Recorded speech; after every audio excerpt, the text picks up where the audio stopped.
Dus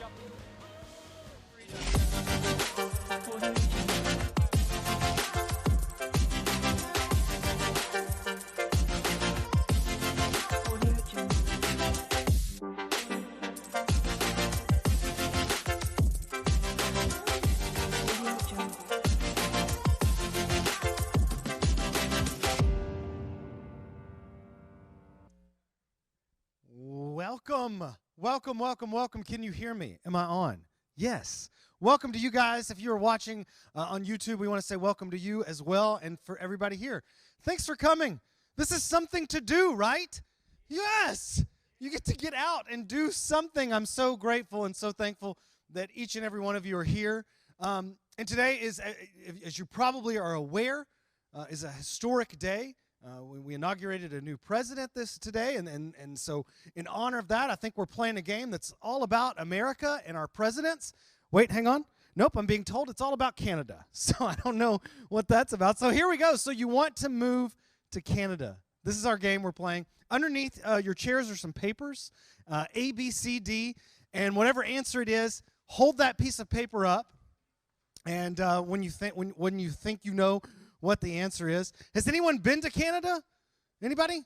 Yeah, I've been to Canada. I was there on Canada Day, actually. It was pretty cool. All right, let's go to our first question. The Royal Canadian Mountie symbol has this animal on it: moose, bison, eagle, wolf. Mini much moosin'. Everybody, I'm seeing a lot of A's. I mean, you all are like locked in on A. Nobody has a different answer. Let's see. It is B. You're all wrong. You are all wrong. Man, you all are so dumb about Canada. Oh, my gosh. All right, let's go to our next one.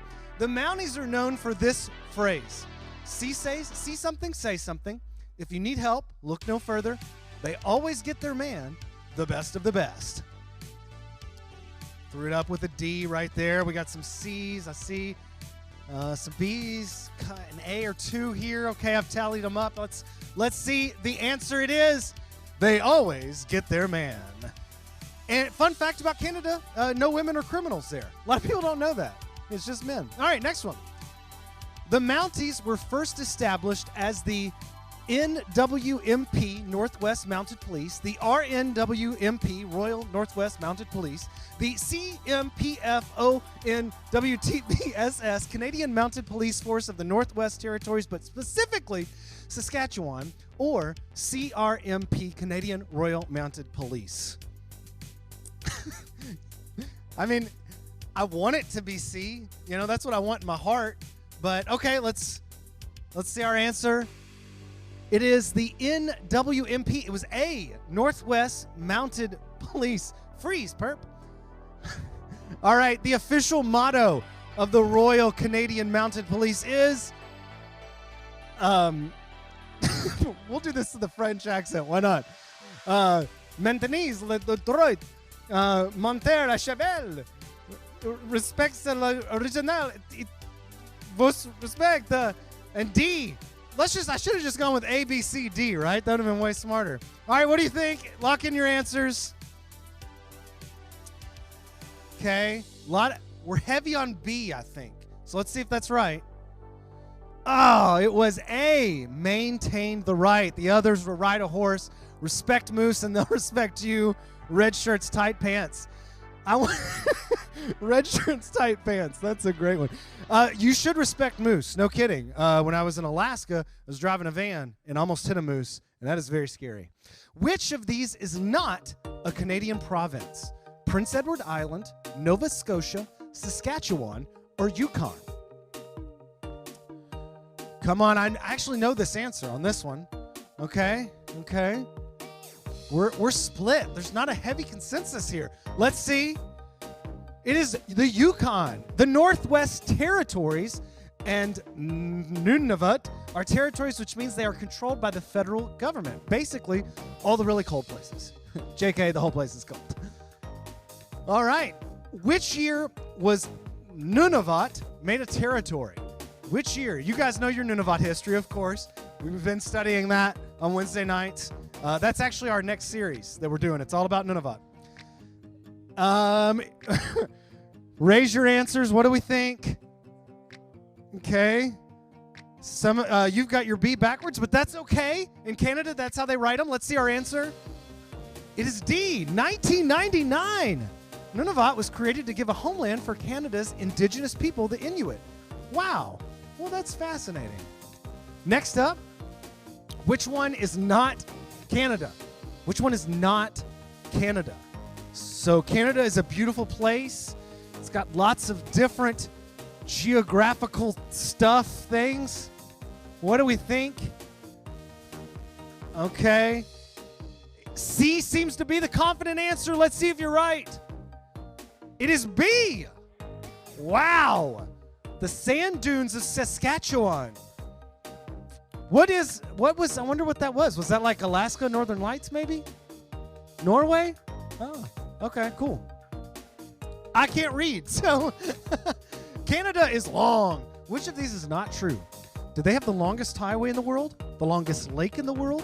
The longest unprotected border in the world? Or the longest coastline in the world? What do you guys think? Oh, Canada. A lot of C's.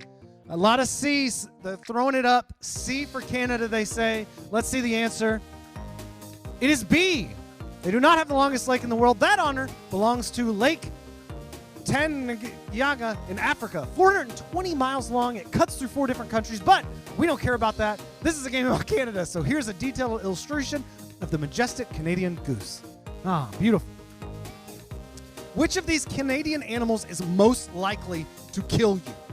A bear, a cougar, a moose, a wolf.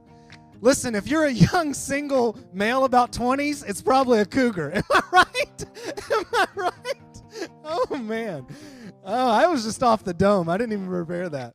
All right, let's see. We've got cancers all across the board again. It is, I'm going with C. Yes, it's C, moose. While you're probably not going to get stabbed by a moose, although you never know, you're more likely to die from a moose car collision. That's what I was talking about earlier. And in Alaska, I don't know if they do this in Canada, if you run over a moose, there is a wait list to get the roadkill. People want that, and they freeze it, and then they eat it. Dog sledding was invented in Canada by the Inuit, which is the most famous race in Canada.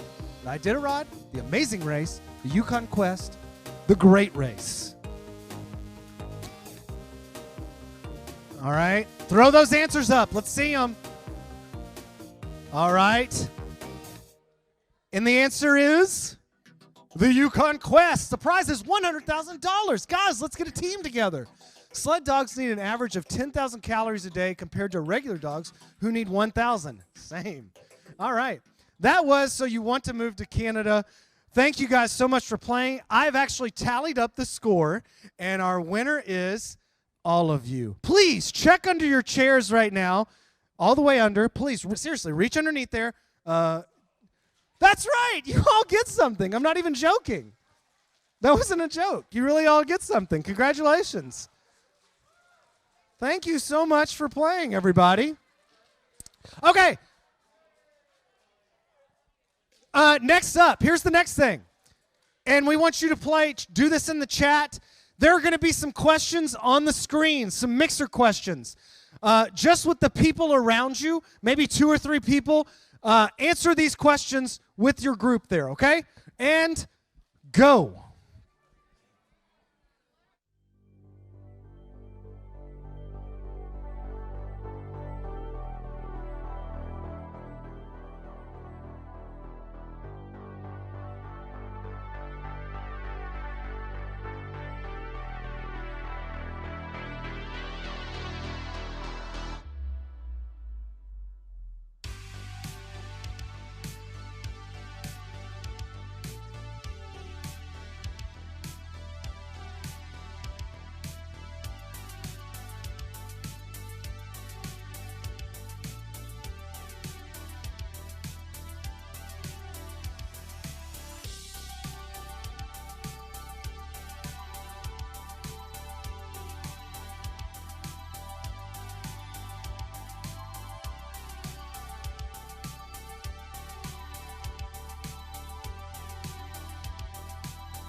All right, guys.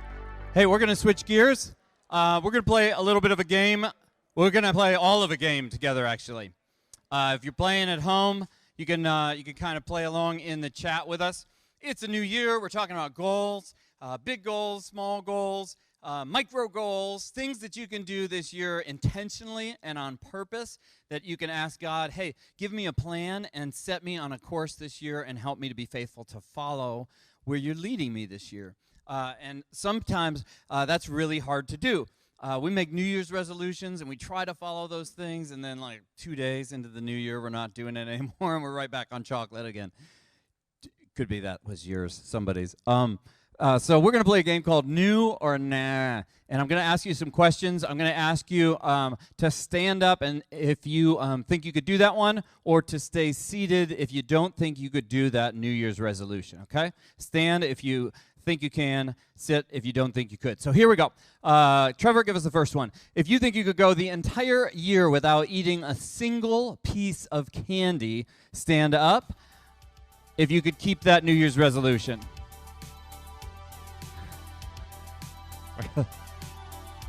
Really? You are amazing. You guys, really, that's an amazing willpower thing. Okay, the next one is if you could not hug either of your parents until December 31st. Stand up if you could not hug either of your parents till December 31st. Where's my kid? Where's my... thank you, buddy. All right. I love it. Angela, he loves us. Next one. If you could be one of the first students to hand in your youth event registration forms or to register for youth stuff, stand if you could be one of the first ones. Yeah. Okay, stand if you would honestly be like probably the last kid the day of to get registered for Corbin. Cool, we love you guys. That still counts. What's the next one? Stand if you could not lie and pretend that you are sick so that you could stay home from school. Not lie and pretend. Okay. Wait, I'm sorry. Stand up if you could not lie so that you could stay home from school. You could be honest and just go to school and not try to get out of it. So if you always try to fake sick to get out of school, you would stay seated. If you often. Okay. That one's confusing. I'm sorry about that. Stand if you could only use 4 pairs of socks total for the next 365 days. 1 pair of socks is good for like 8 days if you turn them inside out. Wait, 1 pair of socks is good for 2 days. So 4 for 8. You could do it a year. And in the back, you're a sock reuser. You recycle. All right. Next one is if you could conserve paper by only using 1 square of toilet paper per session, stand up. I just don't stand up, anybody. Just don't. I don't even want to know. Go. Exercise every single day. Some exercise for the next year. Could you do that?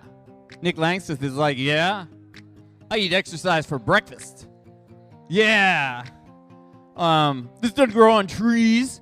What's the next one? Eat the exact same lunch every single day for the next year. Could you do that? Max, what would it be? Bacon. Who's got an interesting one that you could eat for lunch every single day? If Drew, what would yours be? Cream cheese on a bagel with a fried egg. Graham? A bagel with cream cheese and no egg or ramen. In the back, Ian? Hawaiian pizza, fantastic. All right, next question is one of the last ones. Give up Netflix, Prime, or Disney Plus for the next year and focus on reading more. Could you do that? Stand up. Wow, there's 2. There's 3, 4, 5, 6. 6. You guys are fantastic. We all aspire to be more like you. All right, let's kill this one. Very, very good job. I'm going to bring up my friend. Which friend is it? Chelsea Harden. Welcome, Chelsea. Put your hands together for her.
say that you're good, your love is great.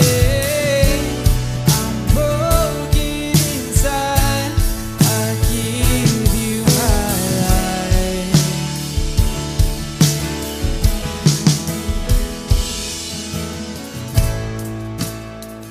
And I need you. Soften my heart and break me apart. I need you to pierce through the dark and cleanse every part of me. And all I am lies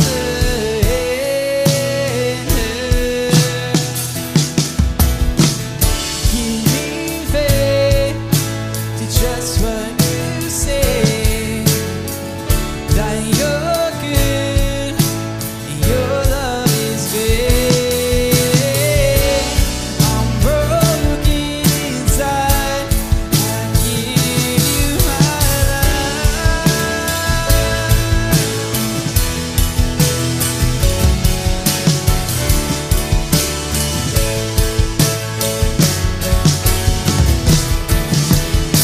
Cause I may be weak, your spirit's strong in me, God. My flesh may fail, and my God, you never will. Cause I may be weak, your spirit's strong in me, God. My flesh may fail, and my God, you never will. Give me faith to trust what you say, that you're good, your love is great. I'm broken inside, I give you my life.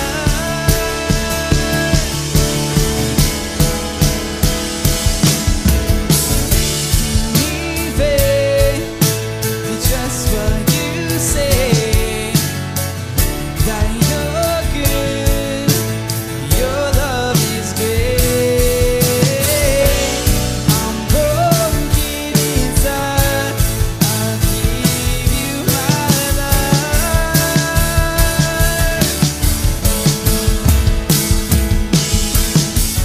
I may be weak, your spirit's strong in me, God, and my flesh may fail, and my God, you never will. 'Cause I may be weak, your spirit's strong in me, God, and my flesh may fail, and my God, you never will.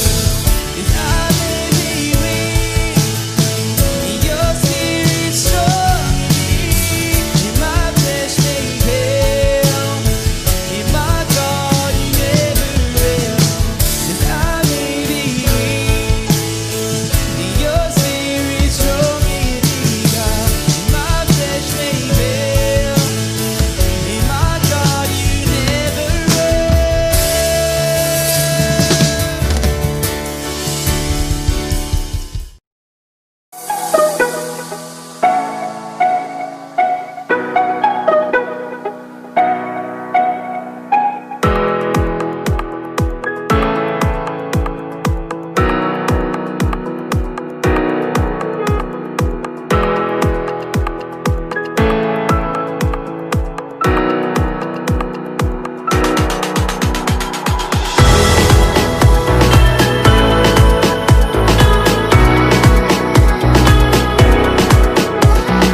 Hi guys, how are you? Everybody having a good week? Kinda, sorta, yeah, okay. All right, so as you can see, we've been talking about goals. And we've been talking about setting regular goals, which is like kind of our resolutions, like I'm gonna eat more broccoli, I'm gonna work out more. And then God-sized goals, and those are goals that you know you cannot possibly accomplish unless God is in it. Okay, and so 2 weeks ago is when we started this series, and we talked a lot about resolutions. And did you know that after 2 weeks, also, can you believe this year has only been 2 weeks? Because it feels like it's been so long. But after 2 weeks, most people have already given up on their resolutions. And by the end of this month, it's only going to be 25% of the people that made them that are still going. And this is why. Is anybody still going? Anybody like make a resolution? You didn't make any? Anybody make it and you're still doing it? Yeah, a handful. You guys out there, anybody make it and still do it? Tell us, yes, I'm awesome. Okay, so the reason why we don't accomplish our goals sometimes is because they're hard work. It takes a lot of dedication, a lot of strength, a lot of commitment to have that follow through. So whatever your goals are right now, I have some good news and some bad news. The bad news is, if you haven't already, you're going to experience some opposition and some frustration. It's going to get hard, lack of motivation. The good news is there's hope if that happens to you. Okay, so let's look back at the story of Nehemiah. We talked about him the last 2 weeks, but I'm going to give you like a little brief summary. Okay, so it all started in the city of Jerusalem, the home of the Jewish people, and Jerusalem was destroyed by an enemy army. God promised the Jews that they were going to get to go home, and the Jewish people slowly started building their city. But Nehemiah found out that their walls were falling down, which is not good. If you have a city, you want to have walls. And so he wanted to repair the walls so God's people could both come home and also be safe. And so for months then, he planned, he prayed, he prepared to go build these walls. And he went and asked the king, hey, is it cool if I rebuild the walls? And he was like, yes, of course. So he started making a team to start working on the walls. And he was all excited, but there were a lot of people that really weren't excited that he was coming. So once he arrived, he found the people inside the town that were going to, city actually, repair the walls with him. And so that's where we pick up in Nehemiah 3. And so the chapter of Nehemiah 3, it pretty much goes like this. The priests fixed the sheep gate, and the fountain gate was fixed by Chuck. And the next part was fixed by Chuck Jr., and so forth and so on. Like, it's a big, long chapter telling you who fixed what, and it really does say, and the next part was fixed by, and the next part was fixed by. And I want to tell you the reason why it's in there, because sometimes you're kind of like, why? This is so long. All these details are here because they're telling you that Nehemiah didn't do this by himself. This was like a group team project. There was a lot of team effort. He could not have done it without this help, without these people. So Nehemiah 4, 1 through 3, this is where it starts to get a little bit sketchy. And I'm going to read this part to you. It's kind of short, but kind of not. Okay, when Sanballat heard that we were rebuilding the wall, he became angry and was greatly incensed. He ridiculed the Jews, and in the presence of his associates and the army of Samaria, he said, "What are those feeble Jews doing?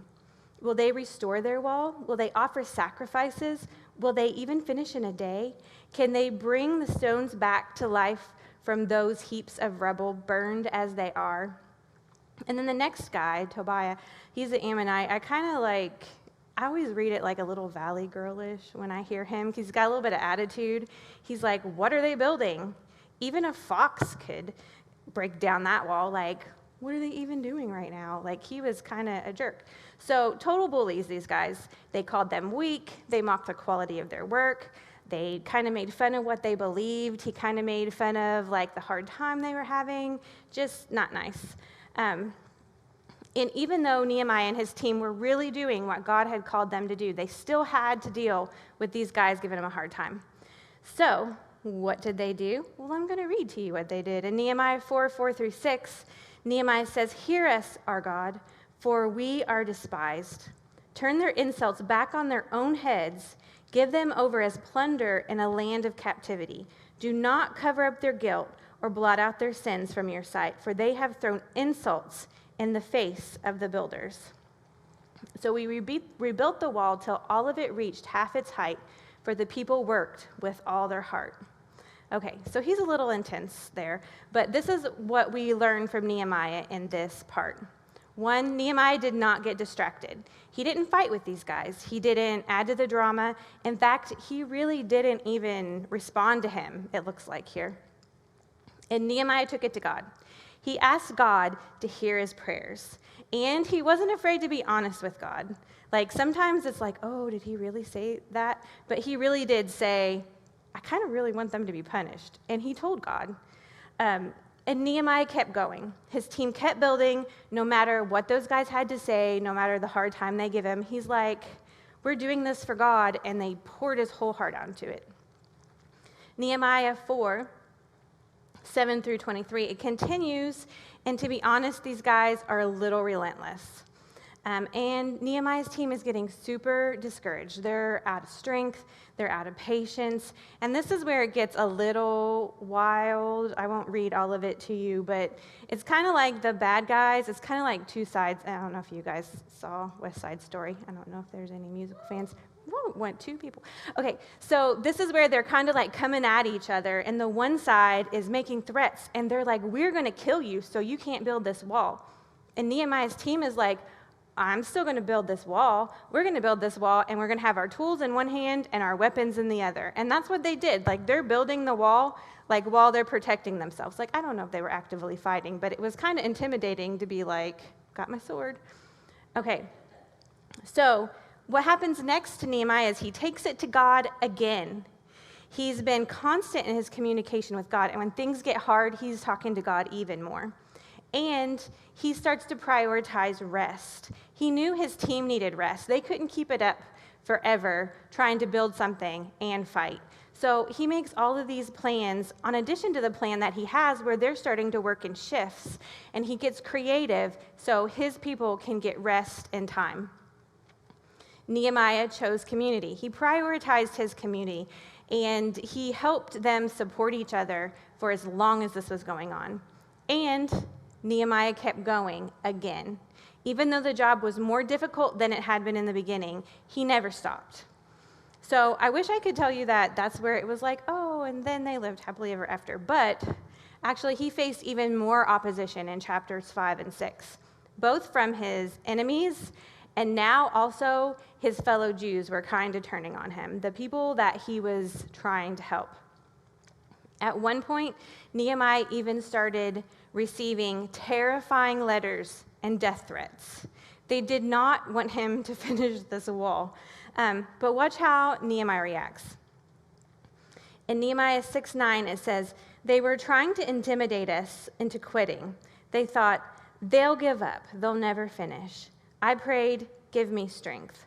One translation I read said, strengthen my hands. So Nehemiah prayed once again, and he could have prayed for anything. He could have been like, help us get this wall fast, make these people go away. But instead he prayed, give me strength so I can get the job done. I can get what you have called me to do done. I can relate, sympathize a little bit with Nehemiah, because in my own life, I've had a similar situation. I actually moved to Kentucky to take a job at a different church who shall remain nameless. And we came down here and we did an interview, and the board was like, yeah, it's exactly what we want. This is what we need. And so we're like, yes. So we pack all our stuff and move to Kentucky. As always, there's always things going behind the scenes that you don't really know. What I didn't know is that there was somebody else that wanted that job. And they had interviewed with the board too, and they decided not to go with them. But the problem was this person thought they already had the job. So I was a fun surprise for them. They were not happy. There was also another person who had kind of been doing the job while they were waiting to find someone, and they were like, we don't want to do the job. And then when somebody came to do the job, they were like, wait, I want to do the job. So they were not my biggest fan club. But I decided I was going to mind my own business. I was just going to avoid the drama, and I was going to do what I knew that God had called us to do, because if you know John and I, our plans were not originally to move here. We would have stayed in Columbus forever and loved it and been happy, I don't know. But God wanted us to come here. So we did all kinds of really cool things with God's help while we were there, just building programs and building buildings and projects, and having a lot of, it was mostly for me anyway, I worked with the kids, so getting a lot of families that weren't normally your typical church families to come And so, like, that was really awesome because you're just looking at all this going, there's no way this could have happened if God wasn't in it. And the whole time, all that good stuff was going on. My fan club was kind of giving me a hard time. Like, they said really nasty things. And as nasty things go, when you say them about people, they usually come back around and the person hears them from another source. And so, like, that got really frustrating, and it was very discouraging. And I'm not going to lie, it was very hurtful. But I didn't want to quit because I was like, I know God brought me here. So I prayed for things to be better. I prayed for God a lot of times to, like, help us accomplish what you want us to do. And I prayed for those people to go away a lot. Not, like, to a bad place. Like, they could go to Hawaii or somewhere awesome just so they weren't bugging me. Like, I just wanted them to not be where I was. So, in spite of all the drama, there were a lot of good things that came out of that time.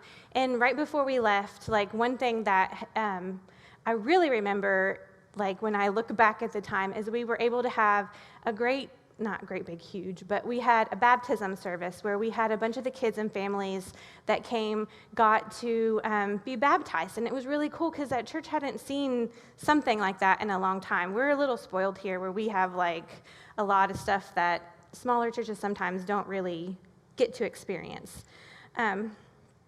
So the people didn't go away. We all stayed there. We were a happy family. And they gave me a hard time right up to the end until we left there. But God helped us do some awesome things that we could not have done or even thought of on our own. And I learned a lot about dealing with difficult people. So hundreds of years after Nehemiah lived, there was another man with a God-sized goal. And his goal was to spread Jesus to the world. And his name was Paul. He was one of the leaders of the early church. And at some point during Paul's ministry, he wrote a letter to a young man named Timothy, who he was trying to mentor and encourage. And this is what 2 Timothy 1:7 says. For the Spirit God gave us does not make us timid, but gives us power, and in parentheses, strength, love, and self-discipline. All right. We all know what it's like to face obstacles, and this is never more true than when you're trying to do a God-sized goal. Like, when you're doing something that you're like, I can't do this without you, it seems like all the doubt and all the things kind of start to creep in. So although God never promises us that he's going to give us something to do and then it's going to be super easy, he does promise us these things. We don't have to be afraid or timid. God's Spirit will be with us, and he will give us strength. So along with strength, Paul mentions love and self-discipline too. When God gives us God-sized goals, the challenges and the opposition we face can be a gift, like learning a lot about difficult people, a gift I did not want and accepted begrudgingly. Okay, sometimes it seems like our challenges, though, are the hardest right before it's over. Like, we're almost at the finish line, and then everything starts to fall apart. So we're going to play this little video for you guys to watch. They're going to highlight the important person here in a minute. This is Derek Redmond. He was a runner who competed in the 1992 Olympics. Now, to be in the Olympics, you have to put in the time, put in the effort, train hard, be prepared. And he's just running along, doing his best. He gets 250 meters away from the finish line, and he tears his hamstring. So all this work, all of this effort in, and he's almost there. At some point, we're all going to face opposition, and it's going to probably threaten us from achieving our goals. Opposition can feel overwhelming, especially if you're alone. But when you're following Jesus and chasing a God-sized goal, you're never alone. God is with you. He gives you strength, and God will carry you even when you can't go on your own.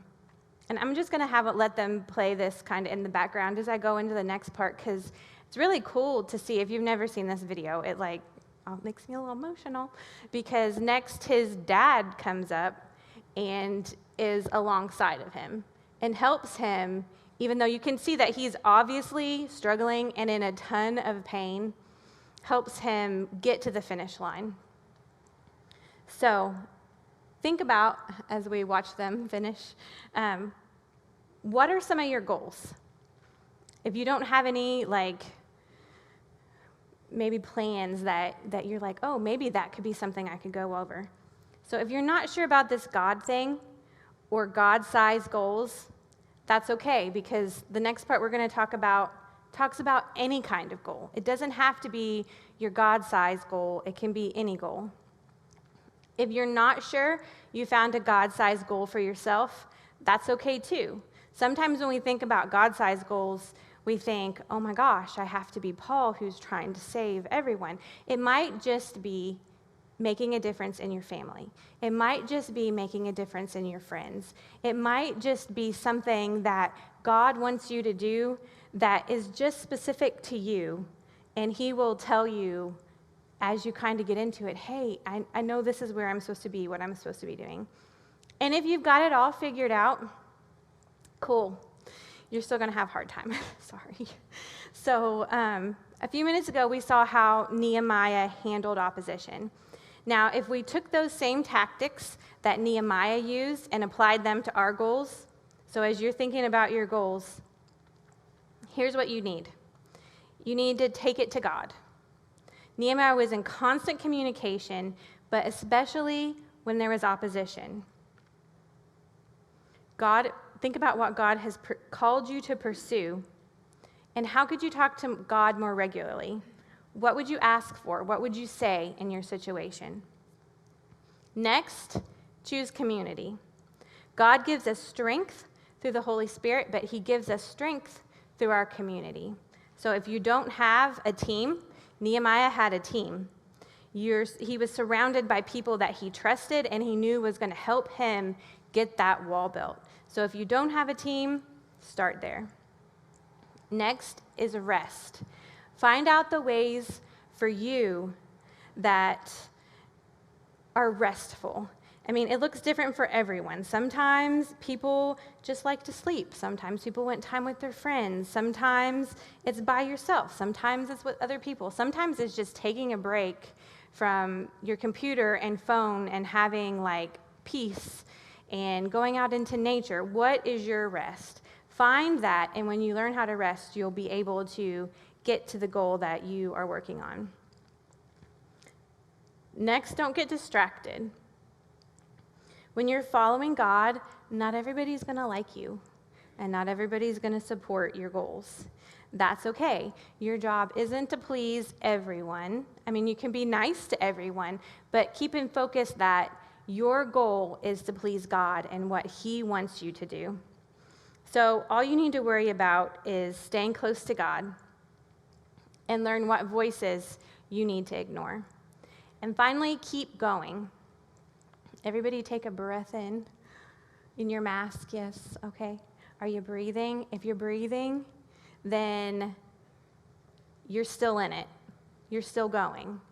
You still have the time, you still have everything that you need that God has placed inside of you. And opposition will come, and things will get difficult, but if you know Jesus and you have the Spirit of God inside of you, filling you with strength and power and love and self-discipline, God can help you keep going to achieve your goals. Let's pray together. Father God, we love you, and we know that you are always with us. Even when times look difficult, we know that you have placed a goal for all of us to achieve. And through our lifetime, God, there will probably be many. Help us to remember these things so we can come to you when we feel like quitting, when we need rest, when we need the self-discipline to be able to accomplish our goals. We love you and we praise you. Amen. All right, guys, here, small groups. If you're online, it was great to see you. We'll see you Sunday morning for small groups at 9 if you can come, or we'll see you next week here. But